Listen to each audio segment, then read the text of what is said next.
Ready, inshallah? Bismillah. So the rightly guided Khalifa, who is he? The Prophet ﷺ says, لَتَمْلَأَنَّ الْأَرْضُ جُورًا وَظُلْمًا. The earth will be filled with oppression and tyranny. Once it reaches that peak, Allah sends a person, رَجُلًا مِنِّي. Every hadith is authentic, inshallah. The Prophet ﷺ talks about his lineage. He says, رَجُلًا مِنِّي means what? What does it mean? A descendant, which means Ahlul Bayt. So he will have to be someone from Ahlul Bayt. Fantastic. The Prophet ﷺ gets specific. He says, min waladi Fatima. So specifically from the grandchildren of who? Fatima radiallahu anha. Okay, fantastic. The Prophet ﷺ says his name is like my name, Muhammad. Not just that, he said his father's name is Abdullah. So his name is Muhammad Abdullah. Fantastic. Then the Prophet ﷺ, he says his nickname is Al-Mahdi. So it's not us who gave that name. Who gave it? The Prophet ﷺ himself gave him that title. So that's not his name. That's the title, Al-Mahdi, the guided one. Then the Prophet ﷺ explained his forehead. Man, yes. He says, Ajl al-Jabha. His forehead is high, which is clear. So that means what? The hair is receding a little bit. He has hair, it's not bald, but the hair is what? Receding a little bit. Not just the forehead, he explained, the nose. He says, Aqna al-Anf. His nose is prominent, so it's clear. Then he says it's pointy, and from the middle there's a bend. Allahu Akbar. Sallallahu alayhi wa sallam. Okay, what else? When will he show up? And will we notice him? There's something interesting about that question. Will we see him growing and like, man, Muhammad Abdullah, Ahlul Bayt, you're the one? No, actually no one will very much notice him until one night. يُصْلِحُ اللَّهُ فِي لَيْلَةٍ. Literally, overnight, everything changes for Al-Mahdi. Fair enough? So he might be a regular guy in school, I don't know, he got a B-, Allah knows best, okay? Just living life. Overnight, يُصْلِحُ اللَّهُ فِي لَيْلَةٍ. Allah guides his heart. Allah changes his maybe cells. Allah upgrades his faith. Allahu A'lam. But what do we know? Inna amrahu. Allah says in the Quran. Allah says, Allah's command. إِذَا أَرَادَ شَيْئًا. If Allah wants something to happen, what does He say? Say it in Arabic. Kun fayakun. Be and it becomes. So it's not hard on Allah for someone to change overnight. Fair enough? يُصْلِحُ اللَّهُ فِي لَيْلَةٍ. Now, what happens? This man, so far, can be imitated. Like someone can come up and say, you know what, my name is Muhammad. Abdullah, my dad's name. And I'm from Ahlul Bayt. And what else? Look at my nose. Like, man, look at my forehead. And this is crazy. There are people that actually claim to be Al-Mahdi. There's a guy that keeps coming to the ICD. No, wallah, true story. This guy is so disturbing, right? I remember one time, I'm not sure my friend Iman is here. This guy comes and he keeps like talking to people and saying, you know what, quit it. Okay, just stop, you're not Mahdi. All right? So then he's like, no, I am, whatever. So then, alhamdulillah, I ignored him and everything. And then I saw him another day speaking to a group of youth. So I went and I told these youth, now I no longer talk to him, I talk to the young people, inshallah, that trust me, bi'idhnillah subhanahu wa ta'ala. I told them, don't listen to this man. Okay, ignore this man. This man is a kadhab, liar. I remember my friend Emin is like, bro, I never saw you this angry before. Because such batil, okay, that is being done, you have to voice your concern. Like, you know what, inshallah, they will figure it out. La, you don't know. The fit that strikes the heart, may Allah protect us.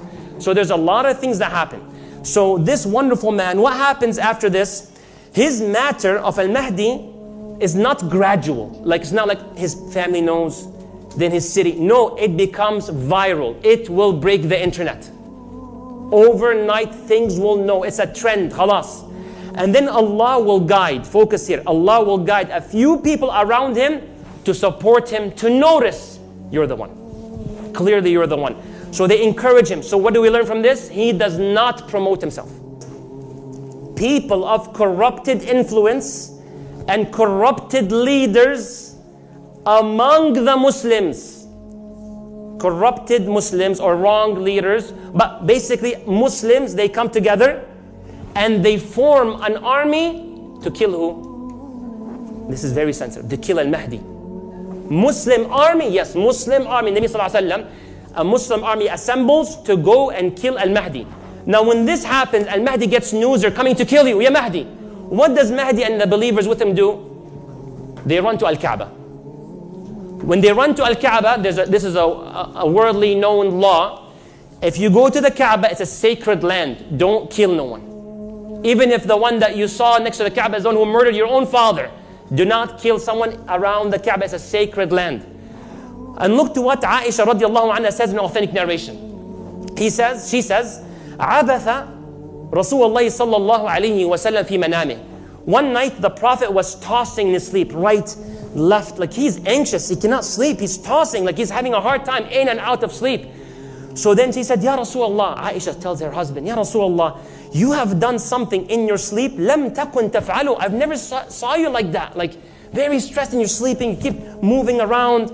So the Prophet tells her, Al-Ajab, Al-Ajab, strange, it's bizarre. Inna nasan min ummati. A group of people from my ummah, any Muslims from my ummah, يَأُمُّونَ بِالْبَيْتِ بِرَجُلٍ. They go to the bayt. What's bayt here means? The Kaaba, fantastic. They go flee to the Kaaba, okay? Min Quraysh, that man is from where? Quraysh, Ahlul Bayt. قَدْ لَجَأَ بِالْبَيْتِ. He sought shelter in that house, okay? But an army comes to go and kill him. So he's so distressed. Some people in my ummah would attack the Kaaba to kill a man. And now, everything so far can be imitated. To the extent, the biggest sign, if this happens, 100%, and Allah knows best, this man is Al-Mahdi. What happens? The Prophet ﷺ says, حَتَّى إِذَا كَانُوا بِبَيْدَاءَ مِنَ الْأَرْضِ. As the army is heading towards the Mahdi, what happens to the earth? It swallows them. Earth literally opens up and swallows the middle of the army. يُخْسَفُ بِأَوْسَطِهِمْ. So this army is this big, the middle, all is swallowed, sucked down to earth.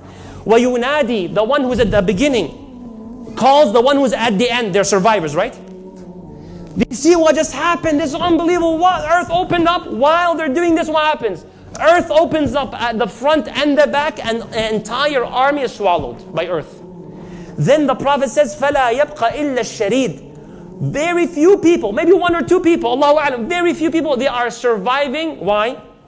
يُخَبِّرُ عَنْهُمْ. And that will be the one that tells the world, oh, the army has been swallowed by earth.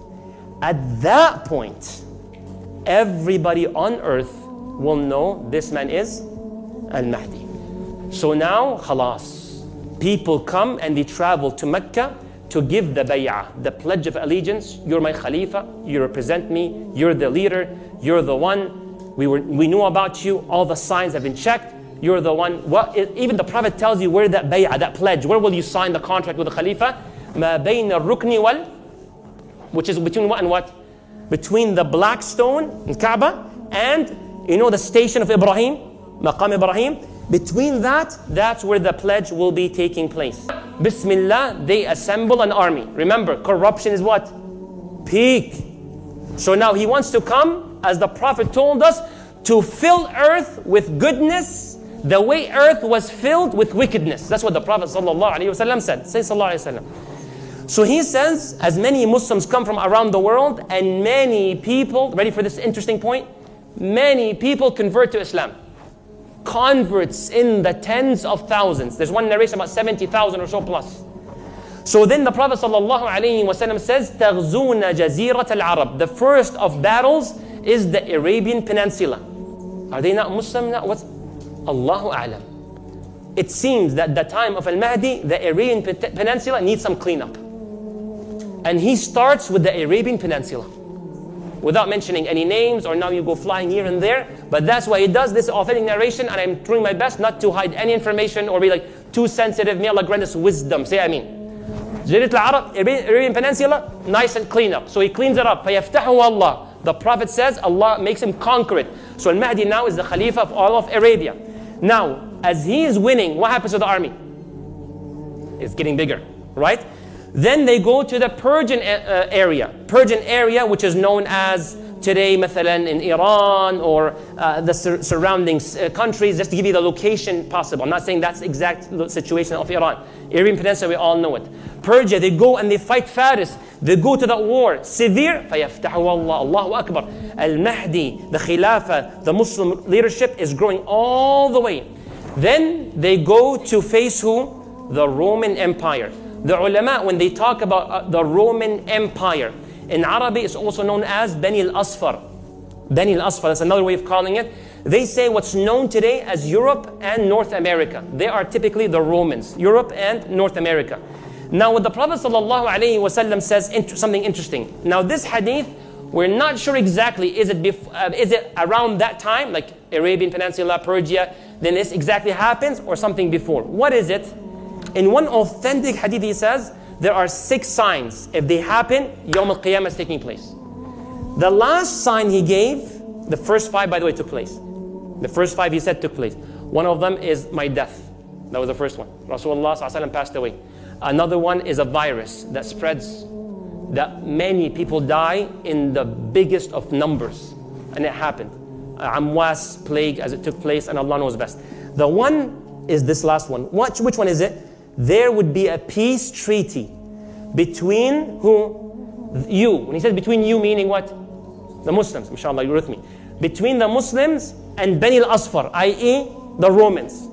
There will be a peace treaty, so no war. So the ulama, many of them, when they talk about this part, they say that's today. Today, there's a peace treaty. There's no war between the Muslims and the Roman Empire, Europe. We barely have anything else on. Anyhow, let's proceed. Then he said, sallallahu alaihi wasallam, فَيَغْدِرُونَ. The Romans will become treacherous, will show a very ugly side to the Muslims. Then they come and attack the Muslims. Subhanallah, they don't are treacherous. They're treacherous and they assemble an army to fight you. Look at the detail. فَيَأْتُوكُمْ تَحْتَ ثَمَانِينَ غَايَةً. They come with 80 different groups. A little bit of math. 80 different groups. Each group has 12,000 soldiers. What's the number? MashaAllah, tabarakallah. 960,000 people. About 1 million soldiers. Okay, the Roman army are going to assemble and fight the Muslims. Where do they go? The Prophet sallallahu alaihi wasallam, say sallallahu alaihi wasallam. He says the Roman army will come to an area known as A'maq or Dabiq. What does that mean? And it is in today's time in Syria. As for the Muslim army, their assembly, where will it start from? Medina. That's what the Prophet says. فَيَخْرُجُ إِلَيْهِمْ جَيْشٌ مِنَ الْمَدِينَةِ. Ready for that line? مِنْ خِيَارِ أَهْلِ الْأَرْضِ يَوْمِئِذ. It will be the best of human beings on earth at that time. Much of the army, a significant amount, will be the best human beings ever. The Prophet ﷺ said, when they're about to meet the Roman Empire or the army, the Muslims are a lot smaller in number, they're not close to that. There's one thing the enemy wants from the Muslims. They said, خَلُّوا بَيْنَنَا. Subhanallah. We don't want to fight you, Mahdi.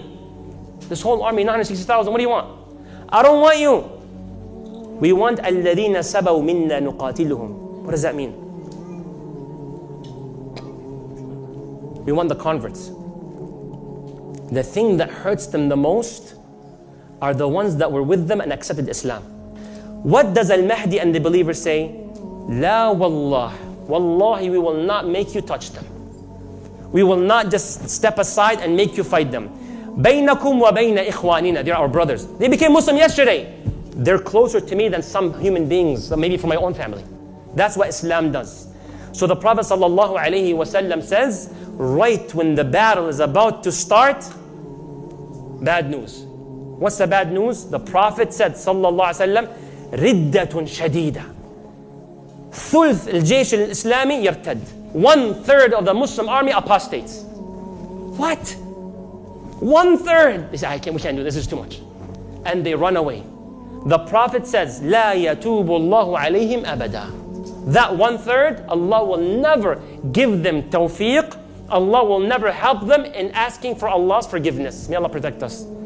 So then upon seeing that, the Muslims would prepare a set of soldiers. Like the numbers are already small, now they're a lot smaller. فَيَقْتَتِلُونَ. So they come with a group and they fight a fight. يحجز بينهم الليل. They fight من الصبح لليل, day all the way till the night. فيفيء هؤلاء وهؤلاء. Then at the end of the first day of war, one team goes back to their camp, the other team, Muslims, go back. No one is a victorious person. But what happens? وَتَفْنَى الشُّرْطَةِ. Majority of the Muslim group that went to fight that day, the majority dies. So then now the Muslims are dying in a huge amount of numbers. Now day what? Day 2. They come to a group, let's go fight. They give bay'ah, we fight till death. This is it. خلاص, shahadatun aw nasr. There's no other option. They fight from day till the night.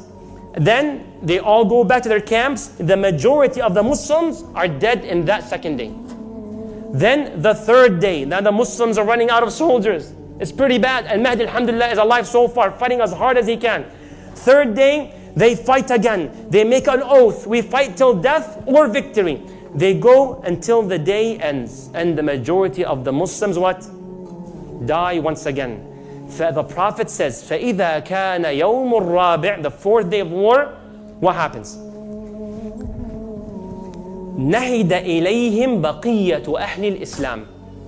Muslims that they never came to Mecca for bay'ah, Muslims that were around and not part of the battle, they now book their flights, they get to their cars or horses or whatever the case is, they run, and they all say enough is enough, and they now join. Allahu Akbar.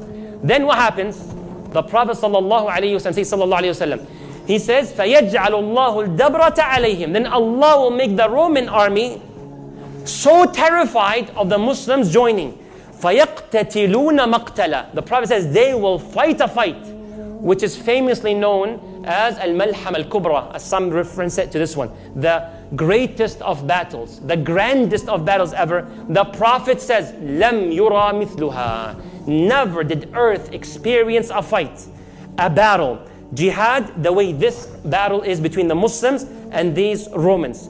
To what extent, Ya Rasulullah? He says, sallallahu alayhi wa sallam, حتى الطائر, even if a bird were to fly, just flying over that battlefield, it will not make it to the other end. The bird will not make it to the other end for how severe the battle is.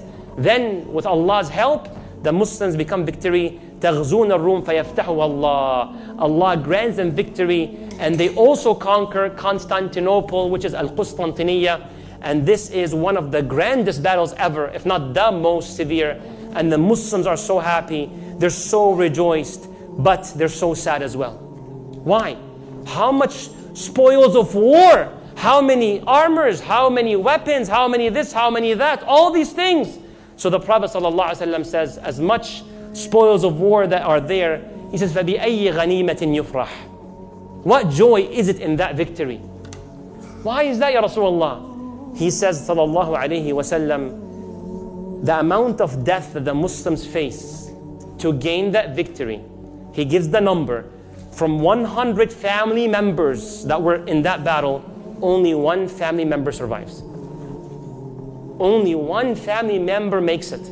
So the Prophet ﷺ, he says, between them being so sad for the loss of family and between them collecting the spoils of war, أفضل الشهداء عند الله, those who died are the best mujahideen, martyrs ever. لا يفتنون أبدا. And those who survived, they will never lose a test from Allah. They will never fail a trial from Allah. While they are distributing the spoils of war, an announcer announces, and I'll end with this. An announcer makes an announcement. What is it? Bad news. What's the matter? The Prophet tells us who's making the announcement. It's Shaitan himself. إِذَا صَاحَ فِيهِمُ الشَّيْطَانِ. There's something severe, worse than what has happened, yes. Al-Masih Al-Dajjal has come out. So right when that announcement is made, Al-Mahdi and some of the soldiers, and the Prophet tells you the details. He says, they let go of everything they had, the spoils of war, the armor, the sword, whatever the case may be. They let it go. They sent 10 horsemen. The Prophet says, I know the name of all 10 people on the horse, the 10 different horses. And I know the names of their parents. And I know the color of their horses.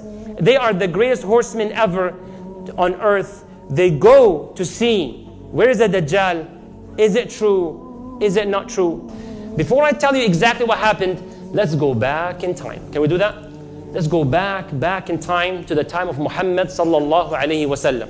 But the Prophet sallallahu alayhi wasallam, when he was talking about Dajjal, he said one of the most interesting statements ever.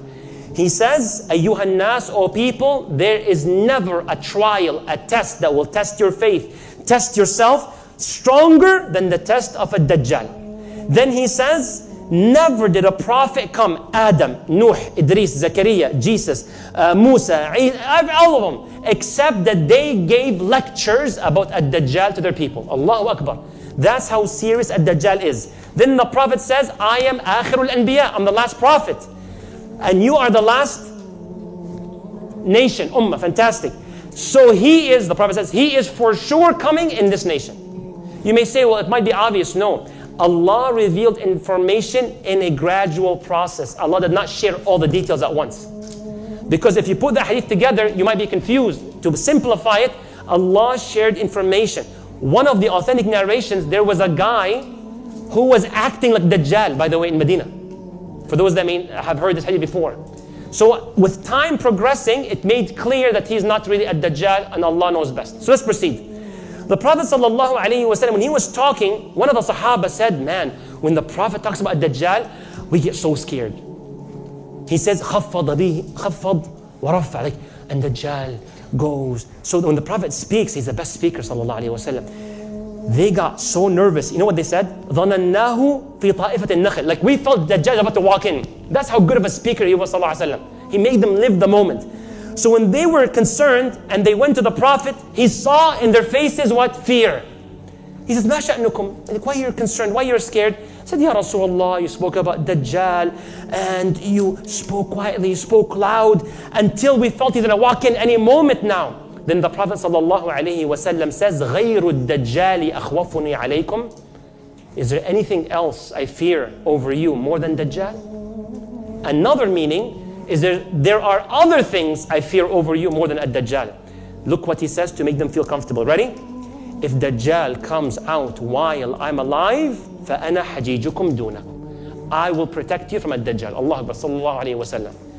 وَإِنْ يَخْرُجْ. But if he comes out when I am no longer on earth, alive, then everyone is responsible of their own self. وَاللَّهُ خَلِيفَتِي عَلَى كُلِّ مُسْلِمٍ.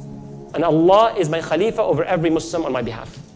So brothers and sisters, because we are our own responsibility towards the Dajjal, because the Prophet ﷺ has passed away, I'm going to be sharing with you so many details. And as I promised early in the talk, and inshallah we'll continue to do that, every hadith, specifically with the unseen, are all authentic narrations, inshallah.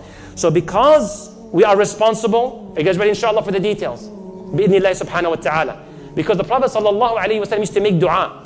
وَلَا تَجْعَلْ مُصِيبَتَنَا. What does that mean? Translate that for me. The Prophet used to always make this dua very frequently. Oh Allah, do not make my calamity in my religion. Because the biggest calamity is not the health, is not in the job, is not in the looks, is not in the freedom, oppression, justice, this or that. The absolute worst thing to fail in is your faith. So may Allah not make our calamity in our faith. Say Ameen. Because Dajjal is the biggest calamity to our faith. The Prophet sallallahu alaihi wasallam, look what he says. He says, I know about Ad-Dajjal more than any prophet has ever come up with. So you put Adam to Isa. All their information will not come close to the information Allah revealed to who? To Prophet Muhammad sallallahu alaihi wasallam. Not just that, ready for this? For how serious Ad-Dajjal is, and we're all responsible over our own self, the Prophet says, I know about Ad-Dajjal more than Ad-Dajjal knows about himself. Sallallahu alayhi wa sallam. So let's go detail, bit by bit. Bismillah. What's his name? The Prophet says his name is Al-Masih. Al-Masih comes, one of the meanings, Mamsuh al-Ain. So his eye is what? One of them is wiped. And the other eye is also defective. Not just one is defective, both are defective. Ad-Dajjal Mamsuh al-Ain. One eye, عِنَبَةٌ طَافِيَةٌ. So the eyeball is so out, you can see the eyeball from the side. So if you look at Dajjal from the side, you can see his actual eye popping out like a grape. Sallallahu alayhi wa sallam. And his other eye is also what? Mamsuha, white. Then what's his other part of the name? Al-Dajjal. Al-Dajjal is the liar. Al-Dajjal is the two-faced. Al-Dajjal, the one who lies so much that he's such a confusing human being to the people. He's so good at lying. So what is he? Is he a human being? Yes, he is. He's actually a human being. He is male. And he is short. Then he will have a large body. So short, but massive. Big forehead. All from authentic narration. But I want to say all the hadith. He is of red complexion.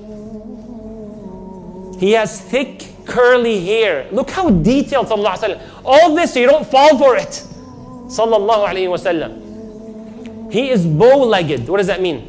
If he stands straight, his knees don't touch. Like you guys can touch your knees if you stand, right? We'll try it now. But even when he stands, his legs are bow-legged. There are people like that. Subhanallah, right? I even have actually a colleague at work that is like that. So may Allah subhanahu wa ta'ala protect us, ya Rab. So these things doesn't make someone bad. Oh, he's male. All men are bad. Relax. Okay? He's barren. What does barren mean? لَيْسَ لَهُ. He cannot have children. Alhamdulillah. Right? And there's written on his forehead, kafir. On his forehead, kafir. The Prophet sallallahu alayhi wa sallam, say sallallahu alayhi wa sallam, he says, يَقْرَأْهُ كُلُّ مُؤْمِنٍ. Only the believers are able to read it. Be like, what if someone, my grandfather, someone cannot read, cannot write, they're not like literate. The Prophet says, katib wa ghayri katib. Those who can read and those who cannot read will be able to read kafir on his forehead. Why? Because of their what?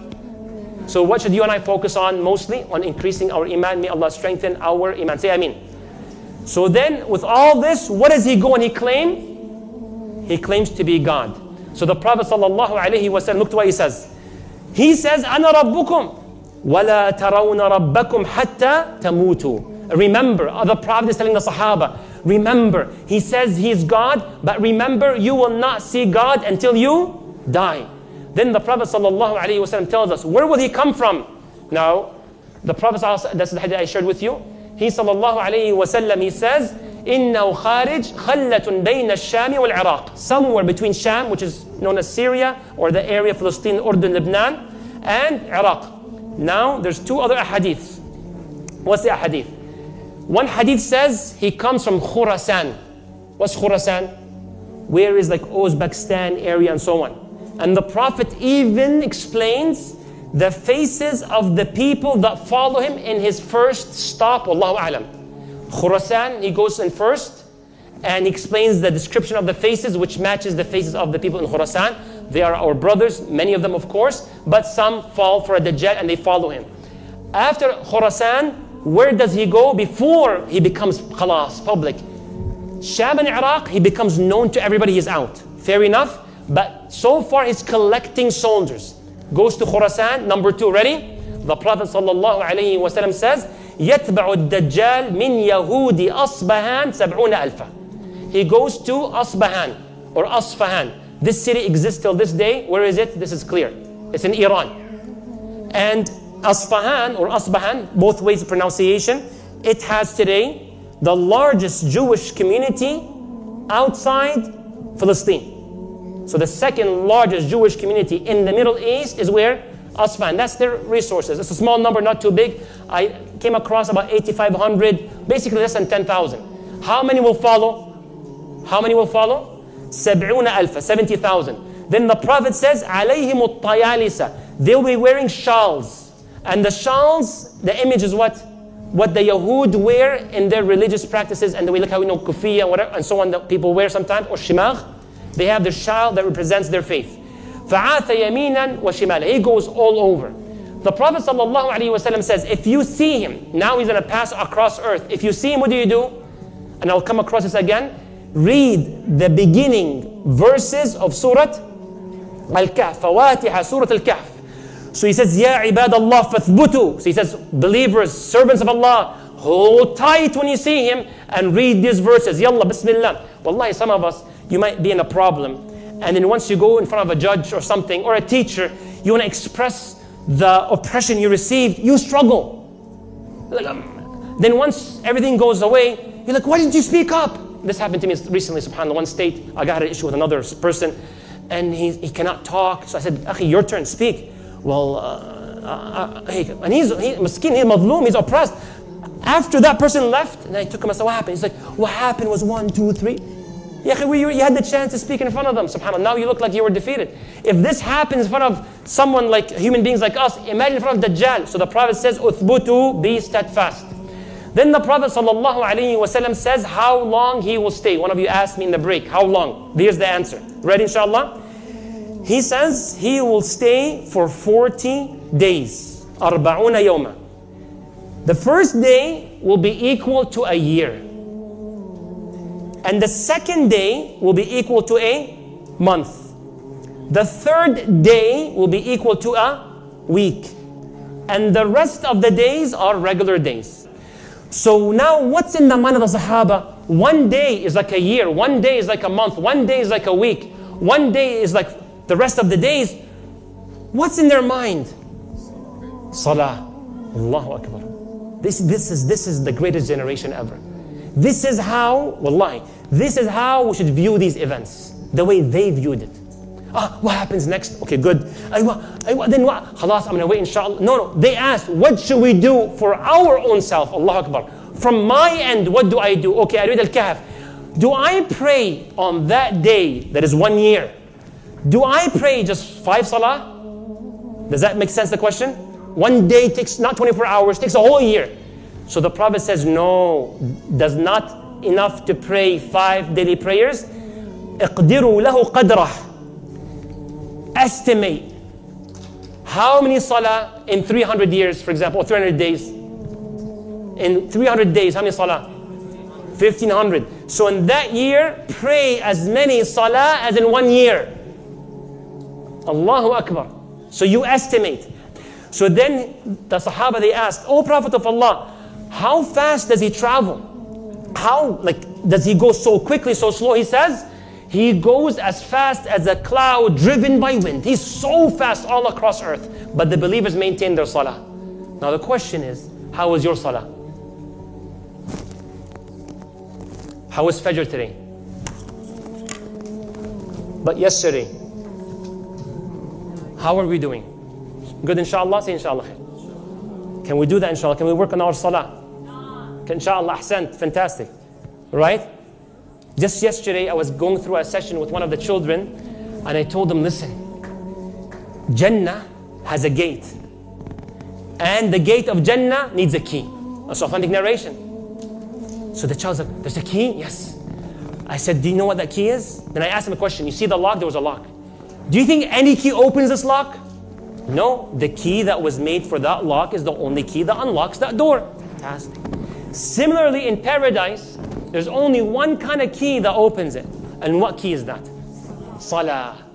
So you're so nice. Will it open? I have the so nice key. I have the so generous key. Will it open? I know I'm being honest. How about I'm a very family friendly key? Wallahi, I'm never the arrogant key. I am the freedom fighter key. I'm the lifter of oppression key. I'm the justice establishment key. I am the grateful key. No key will open it except the key of Salah. And do you know that Salah has a key to it? Subhanallah. Now that child did not get that part. There's a gate, there's a key, Salah, okay, I got it. But there's a key to Salah, like, I never saw you, Baba, holding the key. Right? But there's a key to Salah, and that key is wudu. So how was your wudu? Wallahi, honestly, brother, I'm not really sure. Subhanallah. That's why I make wudu usually at home, because I don't want to do it in the masjid, because people are like, Habibi, stop wiping from under the socks. Right? Yeah, but I heard that you can wipe over the socks if it was leather, and I go, subhanallah. You have to master wudu. You have to master salah. Is it acceptable? May Allah forgive us, say Ameen. And forgive me, because this is a very critical point in the session about salah. Can you imagine someone is in the third rak'ah, not sure, is it fourth or is it second?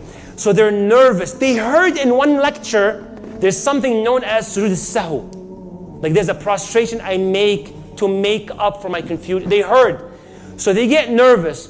So you say, you know what, I don't know, bro, is it 3 or 4? I'll play it safe, I'll count it as 3, I'll just add 1 more. So far, so good. But then what do you do after the 4th? You see? Sajid ahsant. Like, I don't know, bro. May Allah forgive us. May Allah will forgive you if you try. Okay, what will he do? Let me share with you 5 things. Ready, inshallah? There's more than 5. I'll share with you 5.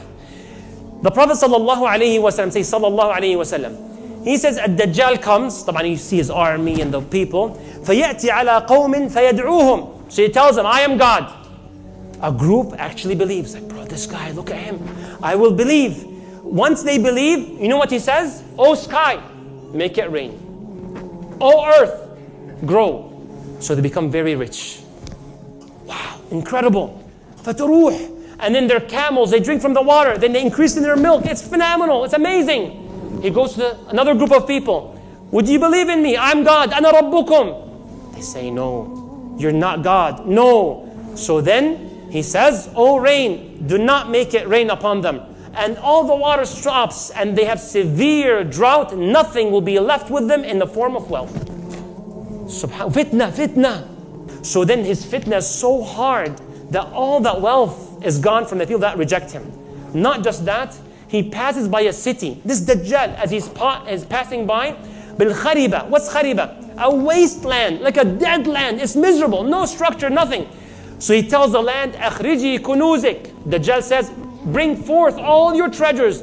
Earth opens up, gold, silver, treasures, vegetation. It's incredible. The fitna is so serious. You know to what extent? The Prophet ﷺ says, to the best generation ever, whoever hears Dajjal came out, do not try to see who he is, how he looks like.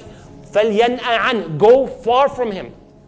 Go away from him. Do not present yourself to him. Those I just want to see. No. Why? He says, فَوَاللَّهِ. The Prophet says, وَاللَّهِ إِنَّ الرَّجُلَ يَأْتِيهِ. A man comes to see. And he thinks that man, he's a Muslim. Like, I'm a strong believer, bro. I attended that halaqah on November 10th with Brother Majed. And I know, bro. I say, Ashhadu an la ilaha illallah. So the Prophet says, وَهُوَ يَحْسَبْ أَنَّهُ مُؤْمِن. فَيَتَّبِعُ. Then he sees Dajjal. He's like, no, what? La ilaha illa you. Subhanallah. And that's the one who thinks he's a believer. May Allah protect us.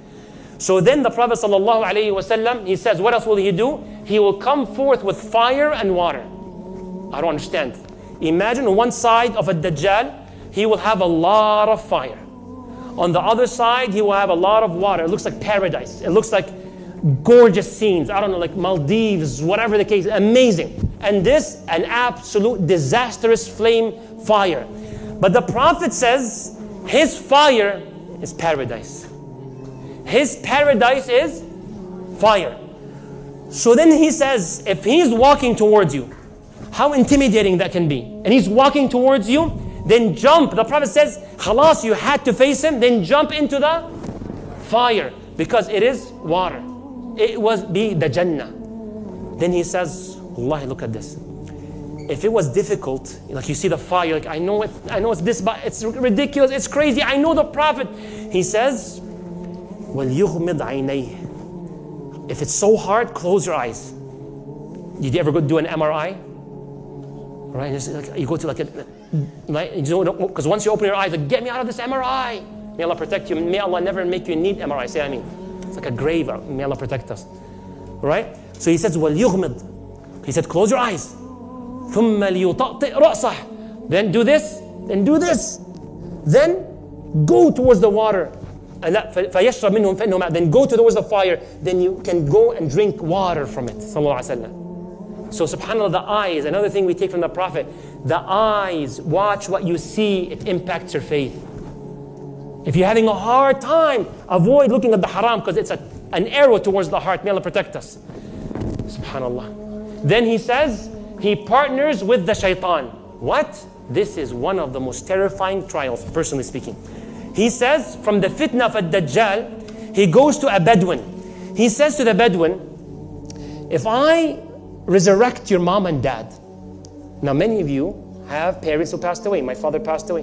May Allah rahmah on him and all those who passed away. Say Ameen. So this Bedouin, his mom and dad both died. And he's an adult. Yeah. So he tells him, if I resurrect your mom and dad, would you tashhad anni rabbuk? The guy says, yeah, of course. فيتمثل له شيطانان في صورة أمه وأبيه. He works with the devil to become the shape of his mom and dad. Not done. Ready for the crazy part? Mom and dad are not just images. They come and speak to you and says, Ya bunay, habibi, sweet words. اتبعه فإنه ربك. The mom and dad that died, that you look at their pictures, you'll cry. Imagine seeing them alive again. They will tell you, Habibi, son, daughter, go, he's Rabbak. Remember we took you to school, to these halaqat? He's the one we've always been teaching you. You're lucky to live at a time to see Allah. Believe in Him. And that Bedouin faces that trial. That's why there's a sister just asked me here. She said about the sisters, can they be part of Al-Mahdi's army? Look at that ambition, Allahu Akbar. May Allah protect us. There's actually, okay, this is recorded, it's okay. There's actually a group of sisters tomorrow going for jihad. Legitimate jihad tomorrow from Dearborn.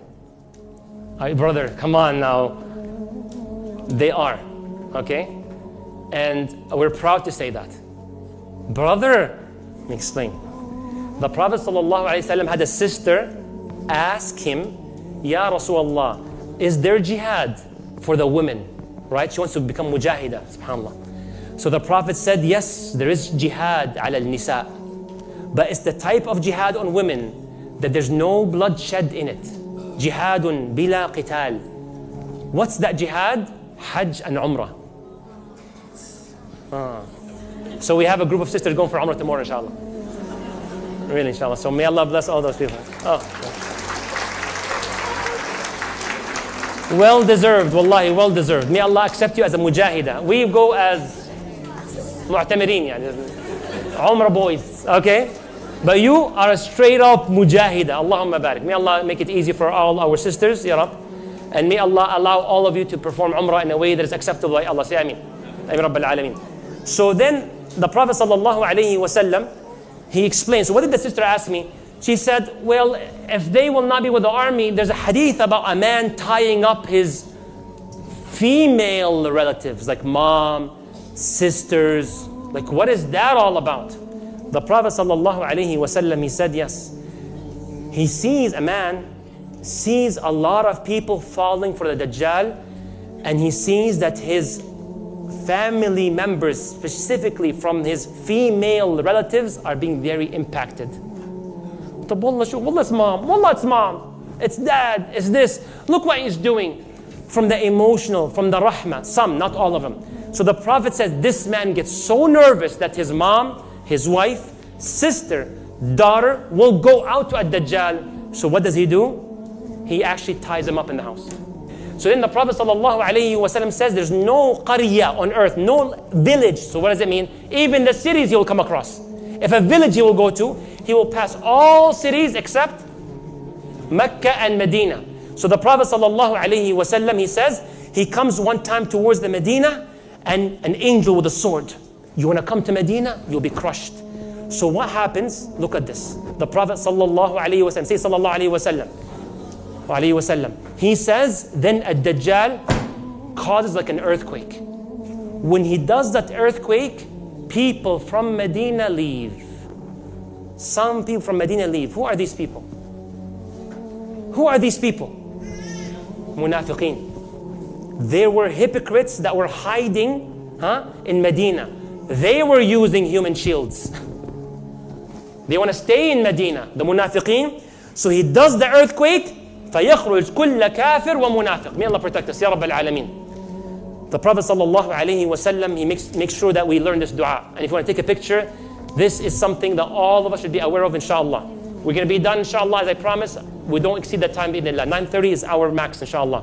This is the dua. The Prophet sallallahu alayhi wasallam said to say this dua at the end of every salah. O Allah, inni a'udhu bika min adhabi jahannam. I seek your refuge from the punishment of the hellfire.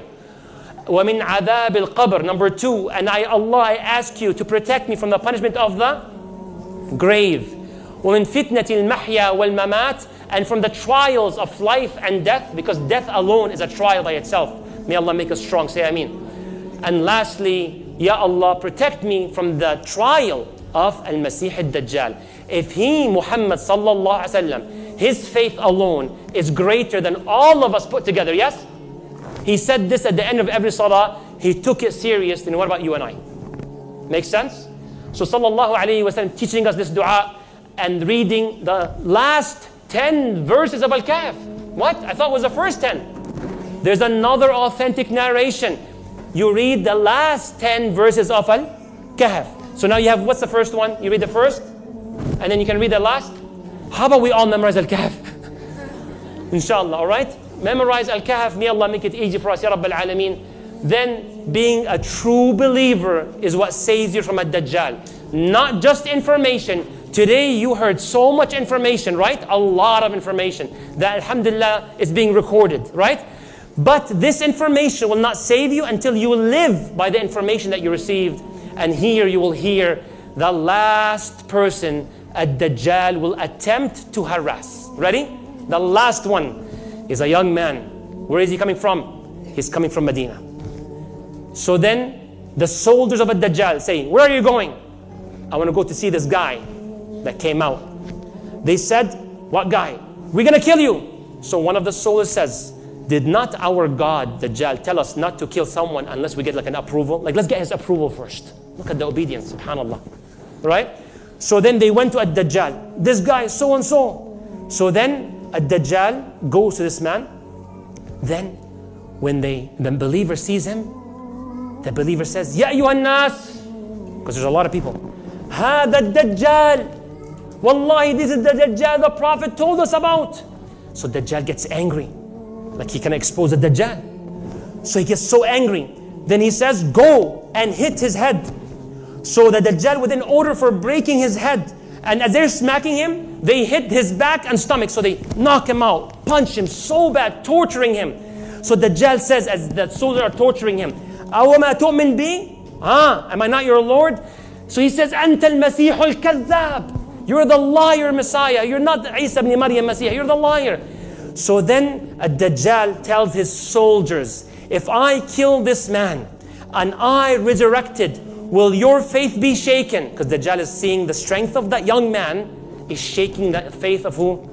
The soldiers of Ad-Dajjal. So now Dajjal does not care about him anymore. He's focusing on his army. So and that's what they do till this day. They will try to strengthen other people through our own blood. May Allah forgive us. So he says, if I kill him, I resurrect him, will you doubt that I'm God? They said, La, if you do that, we will not doubt. فَيُؤْمَرْ, bring me the chainsaw. And then the chainsaw is put over this man, subhanallah, and he cuts him in half. Oh, so it was right? Oh, wait. He cuts him in half. Then he says, imagine two bodies. Even the Prophet says, رِجْلَيْهِ قَدَمْ. Then he says, قُم, get up. So the two halves come back. So then he tells him, أَتُؤْمِن بِي? Do you now believe? He says, Wallahi, what you did made me believe even more you're the Masih Ad-Dajjal. They want to kill us, they made us stronger. They want to shed blood, they made us fume even more. Subhanallah. So then he gets so angry, فَيَأْخُذَ الدَّجَّالِ. The Dajjal grabs him and now he wants to strike his neck and cut his head off. As he's getting the knife and he does this, Allah makes between the collarbone and this area, Allah puts copper, nuhas. So then the knife comes and it strikes the copper neck. And he does not cut his neck. And he goes crazy. I can't kill him. Then the man says, he will never do anything to anyone after this. So Dajjal comes and then he throws him away into what is known as the water. No, what's known as the fire, which is what? The Jannah. Then the Prophet says, هَذَا أَعْظَمُ النَّاسِ شَهَادَةً عِنْدَ رَبِّ الْعَالَمِينَ. This is the greatest martyr in the sight of Allah subhanahu wa ta'ala. Once he throws him and he's excited and he's happy, the Mahdi is still working. The Mahdi, this is at the end of time. Mahdi has his army. They're getting prepared. They are in like a fortress. They're about to pray. As they're about to pray, what salah? Fajr. Someone walks into that fortress. And when they look, the Prophet ﷺ says, إِذْ بَعَثَ اللَّهُ الْمَسِيحُ عِيسَى ibn Maryam. Jesus, the son of Mary, comes. But let's talk a little bit, where does he come from? Rasulullah sallallahu alayhi wa sallam, he says that he descends عند المنارة البيضاء شرقي دمشق. This is as detailed as it gets. He says there's a white minaret in the eastern side of Damascus in Syria. He will descend بين مهرودتين. Subhanallah. He will be wearing 2 garments. What color? Beige. That's how detailed. Then he says, واضعا كفيه. He will be going down, putting his hands on the wings of angels. إذا طأطأ رأسه. If he were to look down, what happens? Drops of water fall. So he looks like he just fresh shower. And إذا رفعه. So if Isa ibn Maryam then looks up, تحدر منه جمان كاللؤلؤ. Now the water may not drop on the floor. If he does this, where the water will drop? On his face. It's like pearls. Beautiful human being. Then the Prophet sallallahu alayhi wasallam, he says about his skin color, complexion, al-humrati wal-bayad. So he's between reddish and whitish, all right, or fair skin as some say. So then Isa ibn Maryam, when he descends, where does he go? Towards Al-Mahdi. And now he walks into Al-Mahdi. So now you got how he came? He comes, he goes right to Al-Mahdi. So when he comes, he sees Al-Mahdi is about to what? Pray what salah? Fajr. He'll get 5 minutes. Khalas, inshallah. As he's walking, he sees Isa ibn Maryam. Do they stop the salah? Guys, let's delay iqamah for 5 minutes. Isa, wallah al-azim. Yeah. Do they delay salah? No. What? Isa ibn Maryam walk in, but they did something interesting. They say to Isa, and the Prophet says the words, ready? فَيَقُولُ أَمِيرُهُمُ الْمَهْدِيُّ. Who's the words? Rasulullah said that. The Mahdi tells Isa, تعال صلي بنا. لا, أنت إمام. Then Isa ibn Maryam says, no. This is an honor Allah gave to the ummah. One of the ummah leads the salah. Al-Mahdi insists, la. This is like today, right? Wallah, brother, you. No, wallah, I'm not ready. That's what they, subhanAllah, that's what they will do. Mahdi says, no, you're Isa ibn Maryam. I cannot. You're the Prophet of Allah. And Isa is better than Mahdi, no doubt. But Isa says, no. Then the Prophet says, فَيَضَعُ عِيسَى يَدَهْ بَيْنَ كَتِفَيْ. Isa will put his hand between the 2 shoulders of who? Al-Mahdi. And he says, تقدم فصلي فإنها لك أقيمت. Iqama was made for you. Go pray. فيصلي بهم المهدي. Allahu Akbar. And right at the end of the salah, Prophet Isa and Al-Mahdi, they get the army assembled. And then Isa says, افتح الباب. Yalla, open the fortress. Who's on the other end? Al-Dajjal and his army, especially from who? Hadith. Yahud. The Yahud. So the Prophet sallallahu alayhi wasallam says, فَيَفْتَحُونَ. Once they open the door, the believers are focusing on the soldiers of Al-Dajjal. Isa is focused on Al-Dajjal himself. So Al-Dajjal, proud, I got this, right? So while Isa is looking around the Muslim army, he has eye contact with who? Isa ibn. So Al-Dajjal, when Al-Dajjal is looking around, looking at the army, he has eye contact with Isa ibn Maryam. He sees that, he runs away. For coward. Right? Isa ibn Maryam, فَيَذُوبُ كَذَوَابَانِ الْمِلْحِ فِي الْمَاءِ. He dissolves, like salt dissolves in water. And he runs. And Isa run after him. And the believers are fighting a very strong fight. The Prophet ﷺ says, and the believers will fight, especially the Yahud. And I already clarified at the beginning of the session that not all the Yahud are evil. Obviously. Alright? It's a one-on-one logic. Not even one-on-one Islam. One-on-one logic and Islam. But much of his army are Yahud. So they fight the Yahud so much until the Yahud cannot face them. So they hide on that day, not behind a car or behind a building or structure like massive, because as I mentioned, it looks like there's no what?